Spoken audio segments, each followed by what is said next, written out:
Hello everyone and welcome back to the Great Book of Grudges. My name is Nathan and we're back with another Total War Warhammer video. Today I want to have a little bit of a discussion regarding base game legendary lords and how the system should be done in Warhammer 3. You see, I've been thinking about this a lot lately as we are getting closer and closer to the third and final game of the series, and I've been reflecting on the series so far, where the base game legendary lords have always been kinda bad. Well, better yet said, they've always been kinda boring, more so in Game 2 than in Game 1. So the base game lords for each race have always been implemented in a very standard way, a representation of their race and faction as a whole. Basically, these characters were introduced to serve as a learning point, with no unique mechanics or very little unique mechanics. And that's all well and good. I understand why Creative Assembly have gone this way, as when new races are being implemented, it's always best to have a baseline character to be able to bridge the gap between all the lords, which will eventually be added in the form of DLC.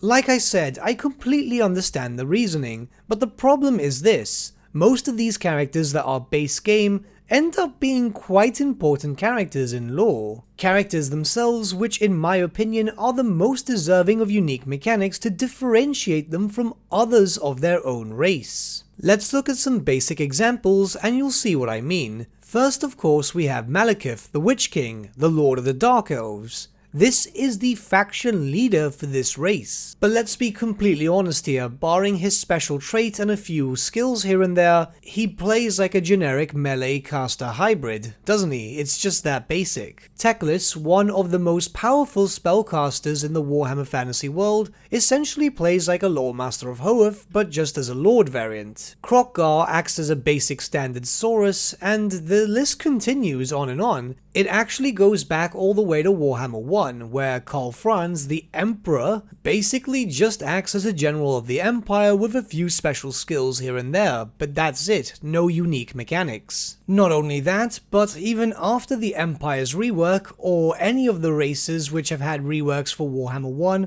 the majority of the lords are still very generic. I'm pretty sure you can already understand my frustrations. These characters were introduced as base game because of course these characters are huge selling points. So if these big name characters are being introduced for base games, why aren't they at least as unique as possible? Or with a mechanic here and there, kinda like the DLC lords. Let's be honest, when we look at it at a player perspective, a change of mechanic or just the addition of one or two mechanics doesn't really change that much. I don't think it would add too much confusion for the player base, especially for such well-known characters. A lot of the times nowadays, players are looking towards the wiki and other different sources like YouTube videos, and they're hearing about this character or reading about them. They know that these characters are extremely important, and I've actually spoken to some people who have recently gotten into the series and they're like, oh, doesn't this character feel a bit bland? And I'll be honest, as a player, content creator, and massive Warhammer Fantasy fan, yes they do. Which brings me to my fears for Warhammer 3. You see, of course, it's been confirmed by Creative Assembly that Warhammer 3 will have 9 different legendary lords. We don't know exactly who they are just yet, but we can be pretty much sure that the Tsarina, Katerin of Kislev, is one of them. She's already a tremendously big name in Kislev lore and in Warhammer Fantasy in general, and there's not that many Kislevite characters really established in lore. When it comes to the Demons of Chaos, we're expecting characters like Skarbrand, Kairos Fateweaver, Korgarth Plaguefather, and even Nikari. Again, these are all big names in Warhammer Fantasy, and likely going to be legendary lord choices, we can't be sure just yet, but if it's the case that these characters are the legendary lords for Warhammer 3's base game,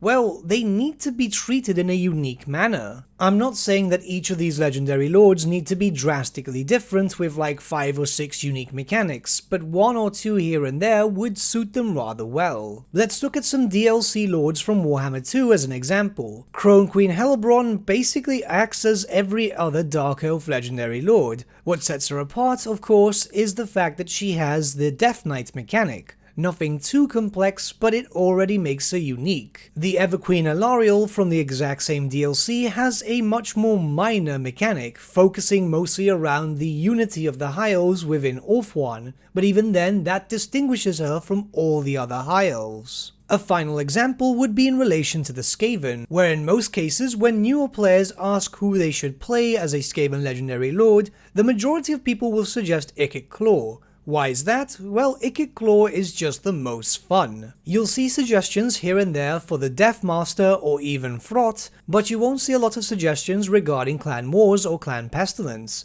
Why is that? Well, they're base game lords, so they are kinda bare. Granted, Clan Pestilence did get a quality of life update, but even then, it's not good. Again, I find it kinda silly that big name characters have nothing really special about them. Were they some lesser known characters with little to no lore, I'd say that would be perfectly fine. But not characters that we've been discussing throughout this video, they need to be better. And the future ones that will come in Warhammer 3 need to be better too. This is the last game of the series, it needs to be big. These are just my opinions, of course, but we know that Total War Warhammer has sold loads and loads of copies. It continues to be one of the most played games in the Total War franchise. And it's a genuine concern of mine that these base game characters, these very known characters, are just going to basically act like generic lord choices just with a fancy name and fancy unique armor. And I completely understand that I've been ranting for the majority of this video,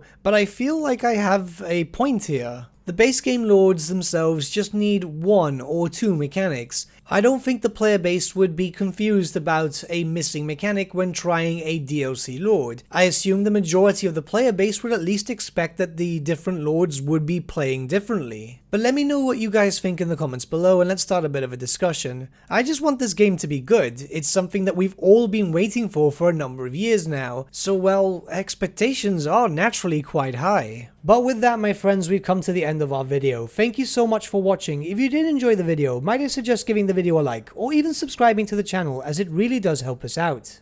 In the description section below are various links to different social media platforms such as Facebook, Instagram, and Discord. Also in the description section is an affiliate link with Element Games where you could buy loads of hobby-based products, not just Warhammer, for 10 to 25% off. Making a purchase using that link and also our special code, which is also in the description, supports the channel at no extra cost to you, which we think is rather cool. A big thank you to our patrons. Your support means the world to us. It's amazing that people want to help a small channel like us grow and get to a higher level of content. A big thank you to Gibraltar LUSC, Ryan Bertsche, Andrew Prince, and Okro for subscribing to us at our Fane level. You guys are super cool. And a big thank you to Edward Yule, VS Vasan, Aaron Whitman, and Shaggy for subscribing to us at our King level. Honestly, we can't thank you all enough. And lastly, a big thank you to all of you for liking, sharing, and commenting on these videos. Honestly, it's because of you guys that the channel's been growing at such a great pace lately, so we can't thank you all enough. But with that, my friends, thank you so much for watching once again, and we shall see you all again very, very soon.